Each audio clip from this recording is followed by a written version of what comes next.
morning, good afternoon, good evening, Jar of Marble dwellers and Jar of Marble curious. My name is Linda and this is Jar of Marbles. And I'm Bob. It's good to see you, Bob. Yeah, it's always good to see me. I know. Today, I'd like to talk a little bit about infatuation. Infatuation, especially in its early stages, carries a unique and innocent kind of joy. It's that rush of butterflies, the excitement that comes with a new connection, when every text feels like a secret shared and every look feels electric. People talk about having an inner child. I have an inner old man who says inappropriate things, tells everyone to be quiet, wants to be in bed by 8:30. It's a heady mix of curiosity, admiration and longing, where the simplest moments with someone seem profound. I hate when people ask me what I did yesterday. I don't know.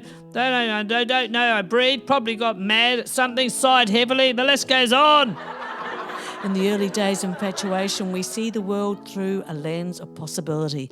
Rose-coloured glasses? Yeah, all of that, where everything about the other person seems flawless and the future feels full of promise. Is that romantic singing? Yes. We've almost been consumed by the idea of them, lost in the thrill of imagining who they are and how we would fit into their life. It's a dreamlike state, isn't it? And it's rather intoxicating. I love that feeling, being intoxicated. Because it's driven by the unknown, by idealisation and the joy of not yet knowing where the journey will lead. I got lost in your eyes. Would also get lost in most department stores, so I wouldn't read too much into that. But as time passes and we gain more experience, we begin to distinguish the difference between infatuation and deeper, more enduring feelings. Infatuation can often feel like a roller coaster, can't it? Exciting, intense, and fleeting. It's funny, when I walk into a spider web, I demolish its home, misplace its dinner, yet I still feel like the victim. Very true. Yeah. The intensity of the feelings can start to fade as the novelty wears off and the more grounded, nuanced layers of a person comes into focus. This is when we start to wise up. I was thinking, why don't the enemies of the Teenage Mutant Ninja Turtles just flip them on their backs? Good thought there. Yeah, I thought so. We recognise that real love isn't just about the rush or the spark. It's about knowing someone deeply, seeing their flaws and still feeling a sense of connection that transcends just the surface level chemistry. Infatuation may come from the mind's romantic idealisation, while deeper feelings stem from truly understanding and accepting someone, flaws and all. I don't approve of political jokes. I've seen too many of them get elected. Ho ho!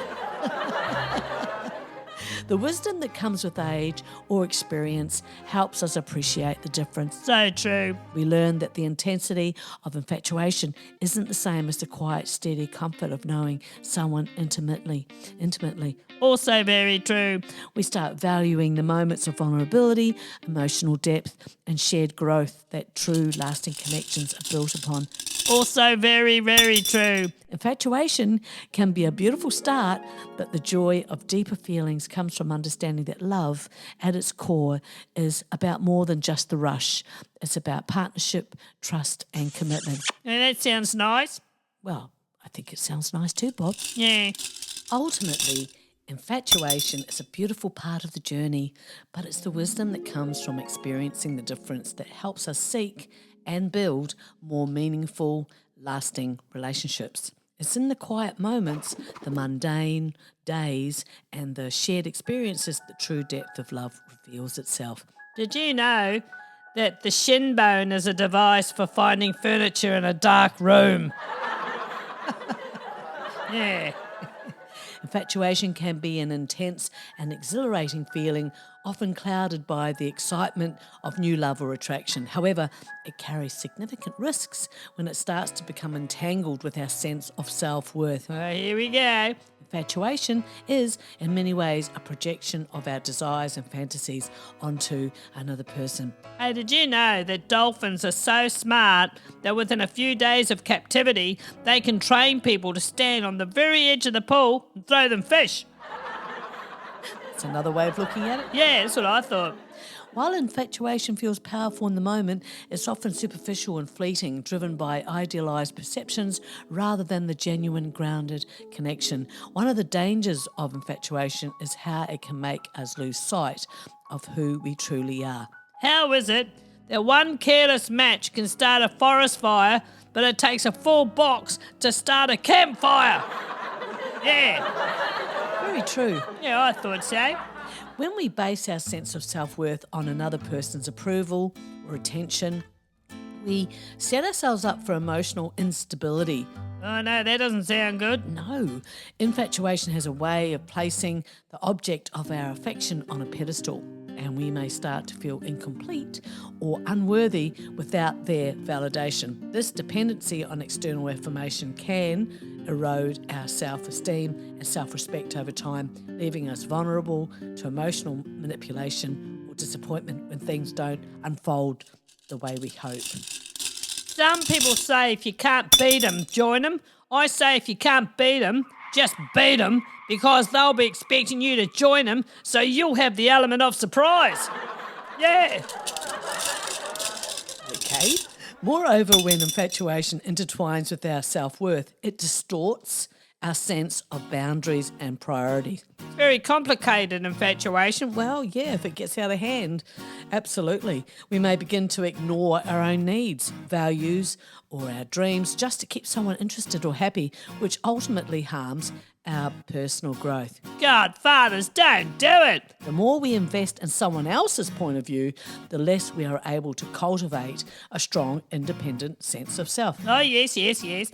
This leaves us susceptible to unhealthy relationships when we may accept behaviour that doesn't actually align with our actual true values simply because we feel we need to prove our worth. And this is the thing, avoiding unhealthy relationships. Well, yeah, especially if you're noticing you're involving yourself in a bit of a trend. Another danger of tying your self-worth to infatuation is the inevitable uncertainty that comes with the infatuation itself.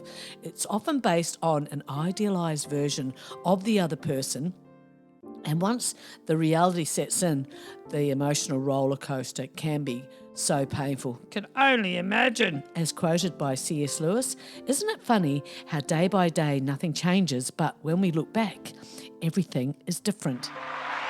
Yeah, very true. Yeah. Now, if the infatuation fades or the relationship ends, it can feel like a direct blow to our self-worth. There's the mistake. It's as though we've somehow lost a part of ourselves. This reinforces the idea that our value is contingent on someone else's feelings toward us, rather than our own inherent qualities and capabilities. Did you know that tarantulas can last 2 days without food? Thanks for that. Yeah, that's okay. When our sense of self-worth becomes contingent on someone else's point of view, it can be like living under a constant pressure, always waiting for approval or validation from others. Well, that sucks. This kind of external validation can cause a lot of emotional ups and downs because we're depending on someone else's perspective, which can be unpredictable or even unfair. Totally, I can barely rely on myself, let alone expect someone else to do it for me. True that, Bob. But why do you think? I believe it sort of starts with seeking approval from parents, friends, or romantic partners when we're younger, but it can extend to colleagues, acquaintances, or even strangers. When we base our self-worth on how others perceive us, we might feel like we have to constantly adjust who we are to meet someone else's standards, and it can affect our mental and emotional health.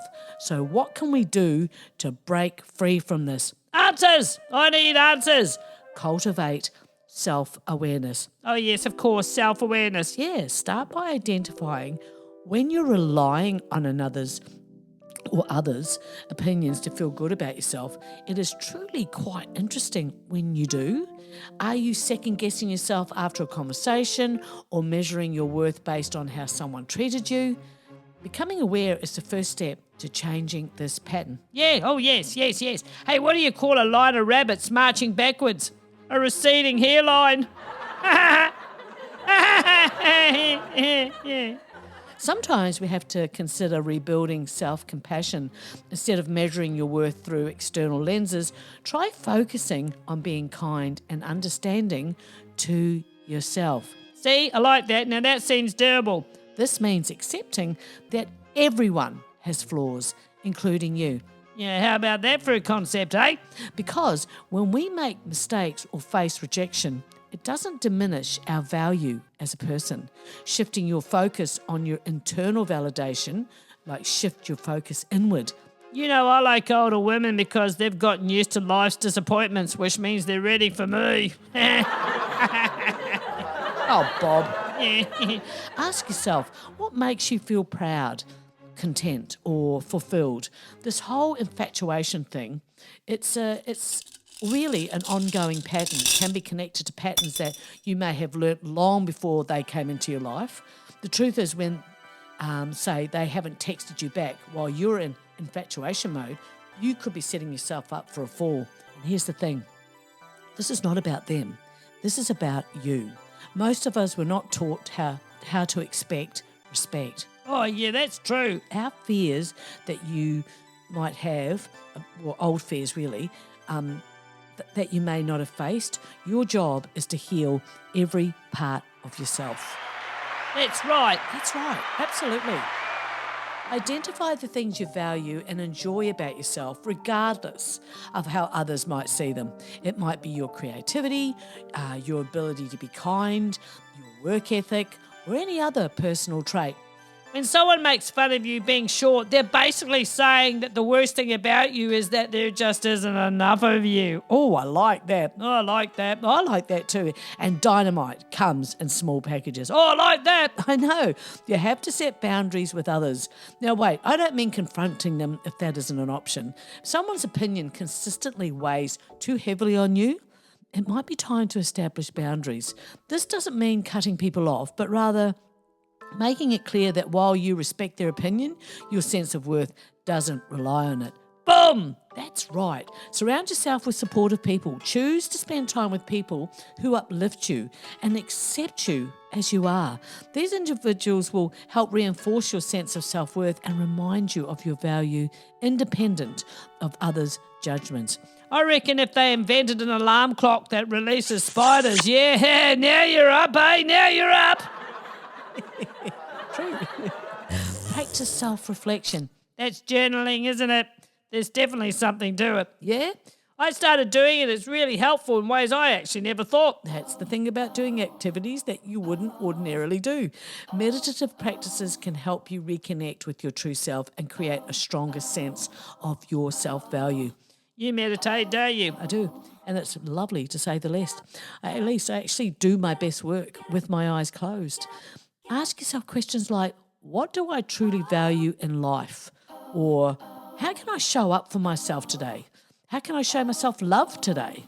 The most important thing is to remember that your value isn't dependent on anyone else's perspective. It comes from within, you. If I have 10 pieces of bacon and you take 5, what do you have? 5. That's right, a black eye and a broken hand. That's worth an applause. No, actually, I thought that was a bit of a laugh. So, the more you can nurture a healthy sense of self-love and inner validation, the less you'll be swayed by others' opinions. The key to avoiding this trap is to recognise the difference between healthy love and infatuation. True love and respect in a relationship come when we have a strong sense of self and are not relying on another person to complete us or validate our worth. Oh, but I like me a bit of infatuation. It relieves my stomach. Not flatulence, infatuation. Oh, yeah. I knew that. Yes, did you, Bob? Yeah. It's important to cultivate self-love and internal validation, to build confidence from within, and to maintain personal boundaries and self-respect. By doing so, we protect ourselves from fleeting and often unpredictable nature of infatuation and create a foundation for healthier relationships. Oh, yeah. And in the end, our worth isn't determined by anyone else. Infatuation may just stir up intense emotions. Yeah, cabbage, that stirs up the old belly, doesn't it? That's right, it does, Bob. But it's the steady, grounded self-love that leads to true fulfillment and emotional resilience. Absolutely, we can become infatuated with ourselves in a way that's both positive and negative. With ourselves, pray tell. This isn't always about being overly self-absorbed in a narcissistic sense, but more about feeling deeply invested or enthusiastic about our own paths in life. Oh, yeah. I think we are all more aware of the fact that caring for yourself is more obvious and mandatory. It is the most loving act to consciously, mindfully care about yourself. Yeah! Absolutely. In fact, a healthy level of self-investment can be really motivating. When we're infatuated with our own paths, it often reflects a period where we're passionate and energised about our growth, our dreams, and what we're striving to achieve. Feels good, yeah, you're right. It's like we become our own biggest cheerleader. Yeah, you go, you good thing. And seeing our potential and feeling so driven that we don't want to let go of our vision. It's that energy where we feel unstoppable, fully immersed in our personal goals and truly invested in what we're becoming. Yeah. The problem arises, Oh, hell no, not problems. when we become obsessed with our own narratives in a way that limits growth or keeps us overly focused on self-interest to the point of neglecting relationships or being blind to other important perspectives. Balance is key, right? Oh, yeah. And we know when life gives a bit of balance, you feel good and peaceful, and it is a distinct sensation. Yeah. But when we channel that enthusiasm in a way that is empowering, it can really help us push boundaries and stay connected to our personal path. That's right. Yeah. There's also something really beautiful about being invested in our own journey, about taking pride in the progress that we make. I remember when my mum used to brush my hair. She'd brush my ears, my forehead, my neck, even my brain. It's like cheering for yourself as if you were cheering on for someone else, acknowledging your own growth and all the little wins along the way. So yes, being truly invested in our own path isn't necessarily unhealthy. It's about how we nurture that investment. Are we doing it in a way that helps us grow and connect with others? Or are we just being self-absorbed? That balance makes all the difference. So the only thing between you and everything you want is the subconscious story that you keep telling yourself. Yes, Bob. Oh, yeah. An applause. I got an applause, yeah. Infatuation can feel like a whirlwind, intense, overwhelming, all-consuming. I have to hold my belly and find a quiet corner. Oh, Bob, it often sweeps us up in an emotional storm, making it hard to think clearly or make rational decisions. When we realise we're caught in the spell of infatuation, Don't hand over your control. but here are a few ways that we can help ourselves when we find ourselves in this situation. Acknowledge and reflect. The first step is to recognise that infatuation has taken hold. This requires some honest self-reflection. Ask yourself, are you idealising the other person?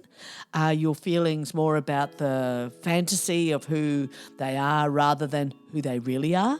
Recognising these patterns can help you step out of the haze and see things more clearly. Yeah, the haze, but you can ask the questions and know the answers. Yeah, it'll give you a moment to pause and create space. But you might not want to. Well, infatuation often leads to obsessing over the person, constantly thinking about them or even trying to seek them out all the time. And there you have it. Yeah, where are you in this mix? I'm here. No, where are you when lost in the infatuation? You've given up your sovereignty, your mind. You can enjoy the infatuation if it's mutual, but if the other is unaware of you and this infatuation, you could lead yourself down a rabbit hole. Yeah, because you're doing the, what am I doing? Look, you've just got to wake up to the fact before it becomes obsessive. Giving yourself physical and emotional space from them can help you regain perspective, limit contact for a while, or distance yourself from situations where you be constantly reminded of them. See how I didn't put your name in a jar with rusty nails, grave, dirt and cat urine? Very mindful, very demure. Oh, good point. Yeah, I thought so.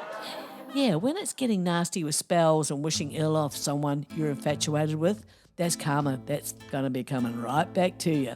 Might be time to reconnect with yourself. Infatuation can sometimes cause us to lose sight of who we are outside of that person. Scientists have discovered why some female spiders eat their mates. According to data analysis, it turns out that the male spiders deserved it. Yes, love me some science. So take time to focus on your own passions, hobbies, and self-care. Spend a bit of time doing things that bring you joy and fulfillment that have nothing to do with the person you're infatuated with. Talk it through. Sometimes talking to a friend or a therapist can help unravel the intense feelings of infatuation. Getting an outside perspective on the situation can provide insight and offer a more grounded, realistic view of what you are actually experiencing. I want to add here that they say nobody is coming to save you, but I have said it myself, but thinking on it, many people have saved me even if they didn't intend to, and it can be as small as a smile from a stranger, a conversation with a child, a toddler, a nudge from an animal, words from a writer, lyrics of a song, and maybe an observant friend. We are all saving each other every single day in tiny, seemingly insignificant ways. Yeah. Yeah, I think so. So you've got to focus on your long-term needs. Infatuation is often linked to intense attraction, but it doesn't always reflect a healthy or sustainable connection. So asking yourself what you truly need in a relationship, respect, communication, trust, focusing on your deeper desires for a relationship can help you see the difference between temporary infatuation and long-term compatibility. As as Ralph Waldo Emerson said, guard well your spare moments. They are like uncut diamonds. Discard them and their value will never be known. Improve them and they will become the brightest gems in a useful life. Beautiful. So you've got to shift your mindset rather than clinging to the idea of the person or the situation. You've got to try to shift your focus. Be curious about other aspects of life, your personal growth, your friends, your pets, career goals, friendships. Strengthening other areas of your life can ease the intensity of infatuation and just give you more balance. Oh, yeah, that's true. Yeah, true. Embrace patience. Oh, no, not patience. If this person is meant to be in your life, give the relationship the time it needs to grow. True love and connection are not rushed. Allow yourself the patience to step out of the immediate emotional surge and let things evolve naturally. We're all usually in such a rush with everything that we can do that in relationships too. Not that I would know. No, that's a very good point you raised there. Trust the process rather than forcing or rushing things out of infatuation-driven desires. In the end, it's all about regaining a sense of control over your emotions and returning to a balanced, centered place. While you're complaining about winter and saying you cannot wait until summer, I have 2 words for you. Oh, yes? Boob sweat. Thanks, Bob. So appropriate. Yeah, oh yeah. Infatuation may be powerful, but it's important to remember that we can control our reactions and decisions, choosing paths that align with our true well-being. Infatuation is like a thrilling ride, exciting, unpredictable, and a little bit dizzying. Yeah, man. It's the heady feeling of being consumed by thoughts of someone where every glance, word and touch sends a rush through your veins. Oh yeah, Godfathers, yeah. If I sing hello and you think of Lionel Richie and not Adele, then you can probably predict the weather with one of your knees. Yeah. What makes it even more captivating is the sense that we're still in control. We can choose to engage, to pull back, to act, not to act, and that sense of autonomy adds to the excitement. Did you know if you watch Jaws backwards, it's a heartwarming story about a shark that gives arms and legs to disabled people? That's terrible. I know. Geez, Bob. If this balance, the buzz of emotions and the confidence of control, this is what can make the experience so compelling. It's a dance between surrendering to the rush and keeping enough of yourself intact to maintain the sense of power. Dogs aren't the only animal you can train. I had a goldfish that could break dance on the carpet, but only for about 20 seconds. Oh, Bob. Yeah, no. Yeah. Infatuation with its intense emotions and often fleeting nature can help feel feel overwhelming when we're caught in its grip. It can cloud our judgment, which is not great, and make us believe that our happiness is tied to someone or something that may not stand the test of time. However, as we navigate through these intense feelings, we learn important lessons about ourselves and about what truly matters in our lives. I learned that tea was referred to as a scandal broth in Victorian times, and I think we need to bring it back. Oh, I do enjoy daily brews of scandal broth, Bob. Yeah, bring it back. So ultimately, while infatuation may come and go, our ability to adapt and persevere will always remain, guiding us toward more meaningful connections and deeper sense of fulfillment. Not all angels are in heaven. Me, for example, I'm here. That you are, and I'm grateful. Yes. In conclusion, infatuation is often a fleeting, exhilarating experience that thrives on fun and intensity. Moments become memories and people become lessons. Hell yeah. So, remember this, dwellers, your greatness can be forged in the pits of despair and failure. Your greatness doesn't come from the fact you've reached a goal. It comes down to the moments you were down and out and you didn't give up. Most people don't even try, so heads up, you're pretty fantastic in my eyes. Are we going? We sure are. Oh! We'll be back next week, Bob. Okay then. So you're alive and you're amazing, marble dwellers. Say good day to the family for me and give the magpie a salute. And we'll see you next time, okay? Okay then. Bye. Bye!